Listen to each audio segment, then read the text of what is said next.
दोस्तों, महाभारत का युद्ध ऐसा भयानक युद्ध था जिसमें ना जाने कितने दिग्गज और शक्तिशाली योद्धाओं ने कौरवों और पांडवों की तरफ से युद्ध किया और अपने प्राण त्याग दिए। महाभारत के युद्ध में अधिकतर योद्धाओं के युद्ध करने के पीछे अपने अपने स्वार्थ थे। पांडवों को अपनी खोई हुई प्रतिष्ठा और अपना राज्य वापस चाहिए था। दुर्योधन को अपना राज्य बचाना था। भीष्म पितामह को अपने राज्य को चारों तरफ से सुरक्षित देखने और राज्य को एक उचित उत्तराधिकारी प्रदान करना था। द्रोणाचार्य को दुर्योधन के प्रति अपनी निष्ठा और ईमानदारी का प्रमाण देना था। परंतु महाभारत के उस युद्ध में एक महारथी ऐसा भी था जो अकेले खड़ा निस्वार्थ युद्ध कर रहा था, और वो योद्धा था सूर्यपुत्र कर्ण। हालांकि कर्ण दुर्योधन का परम मित्र था, परंतु दुर्योधन का कर्ण की मित्रता में भी स्वार्थ था। लेकिन कर्ण का दुर्योधन की मित्रता में कोई स्वार्थ नहीं था, जिसका प्रमाण कर्ण ने अपनी मौत को गले लगा कर दिया। अर्जुन के हाथों बाण लगने से कर्ण जब मौत के निकट था, तब वह बेहद पीड़ा से गुजर रहा था। उसके मन में ढेरों सवाल थे जिसका वो जवाब चाहता था, और अपने प्रश्नों का उत्तर पाने के लिए कर्ण ने कृष्ण को याद किया और कृष्ण को अपने पास आने के लिए निवेदन किया। भगवान श्री कृष्ण कर्ण के निवेदन पर उसके पास गए। कृष्ण के समीप आते ही कर्ण ने प्रश्न किया, वासुदेव, मेरे मन में कुछ प्रश्न हैं जिनका उत्तर मैं आपसे चाहता हूँ। कृष्ण ने कहा, पूछो राधे, तुम्हारे क्या प्रश्न हैं? कर्ण ने कहा, हे माधव, जन्म देते ही मुझे मेरी माँ ने त्याग दिया, क्योंकि मैं माता के विवाह के पूर्व जन्मा था। परंतु एक अवैध पुत्र के रूप में जन्म लेने में मेरा क्या अपराध था? उसके बाद गुरु द्रोणाचार्य ने मुझे शिक्षा देने से मना कर दिया, क्योंकि मैं राधे पुत्र अर्थात सूत पुत्र था। क्षत्रिय होते हुए भी मैं क्षत्रिय न था। जीवन भर मैं इस बोझ को ढोता रहा, परंतु इसमें मेरा क्या अपराध था?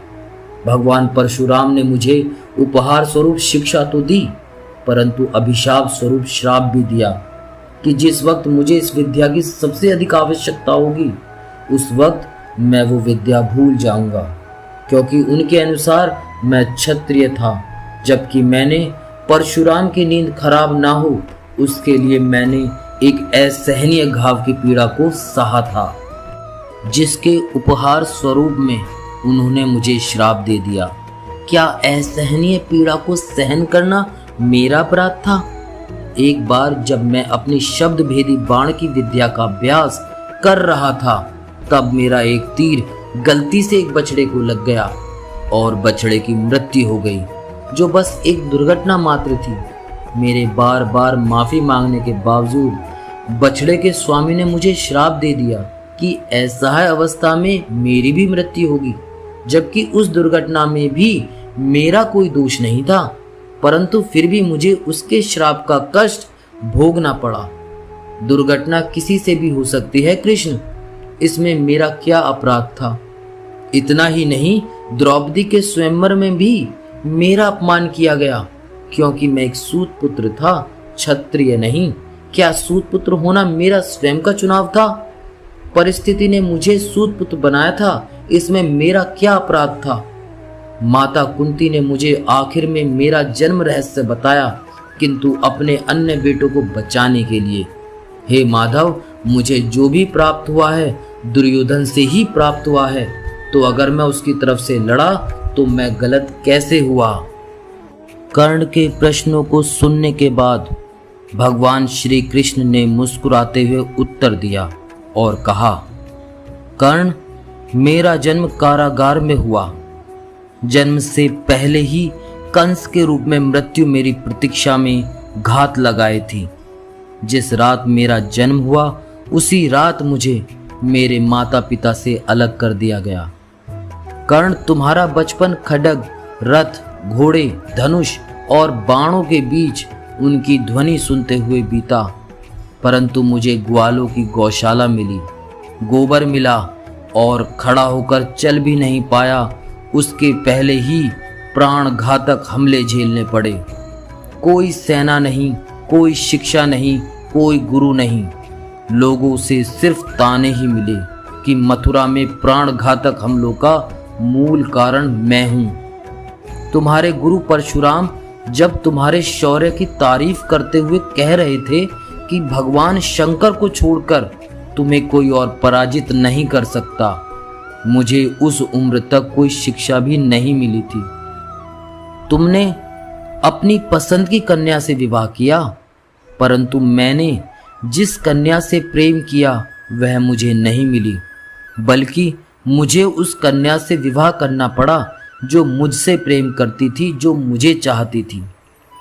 जरासंध से बचने के लिए मुझे मेरे पूरे समाज को यमुना के किनारे से हटाकर एक दूर समुद्र किनारे जाकर बसाना पड़ा, जिसके लिए मुझे रणभूमि छोड़कर भागना पड़ा, और रणभूमि से पलायन के कारण मुझे भी कायर कहा गया।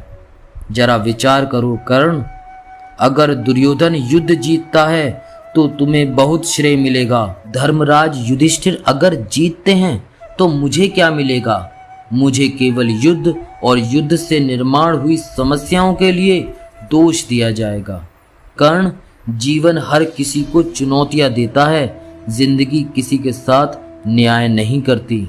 अगर दुर्योधन ने अन्याय का सामना किया है तो युधिष्ठिर ने भी अन्याय को भुगता है, परंतु कर्ण, सत्य धर्म क्या है यह तुम भली भांति जानते हो।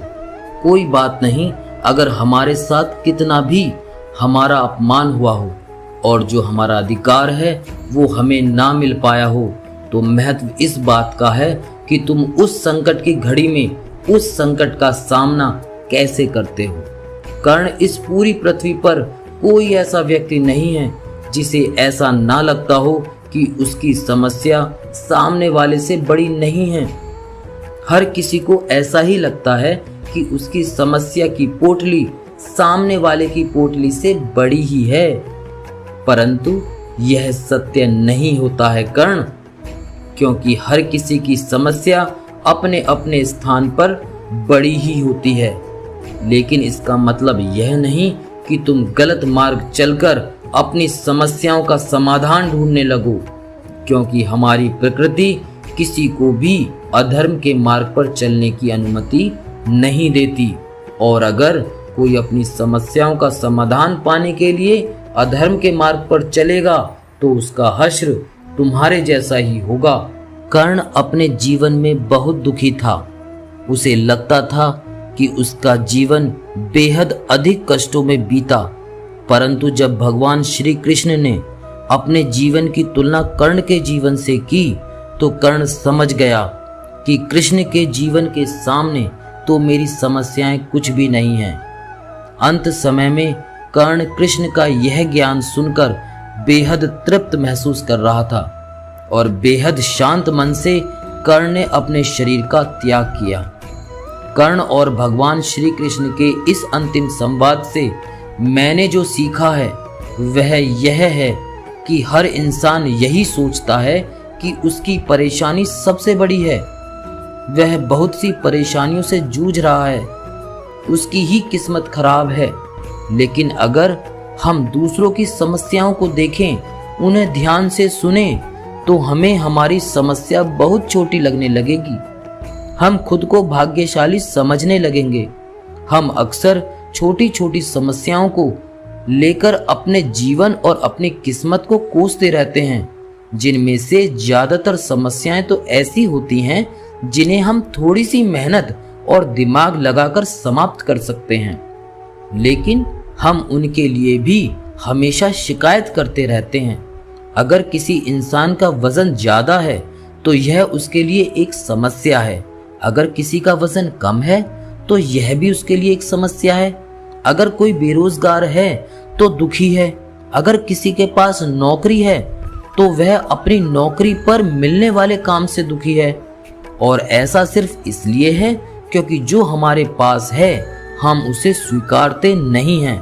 हम नकारात्मक दृष्टिकोण से देखते हैं और उसमें कमी निकालते रहते हैं और दुखी होते रहते हैं। इस दुनिया में ऐसा कोई इंसान नहीं है जिसके जीवन में समस्याएं नहीं हैं, और ऐसा कोई भी दिन नहीं आने वाला है जिस दिन हमारे जीवन में सारी समस्याएं, सारी कमियां समाप्त हो जाएंगी। यह हमारी आखिरी सांस तक हमारे साथ रहने वाली हैं। इसलिए अपनी समस्याओं को नकारात्मक दृष्टि से नहीं बल्कि सकारात्मक दृष्टि से देखें और इनका सामना करें। और समस्याओं का सामना करने का पहला नियम यह है कि हम इन्हें दिल से स्वीकारें और फिर इनके समाधान के लिए उचित कदम उठाएं, क्योंकि समस्याओं से बचने का एक ही तरीका है कि उनका समाधान किया जाए।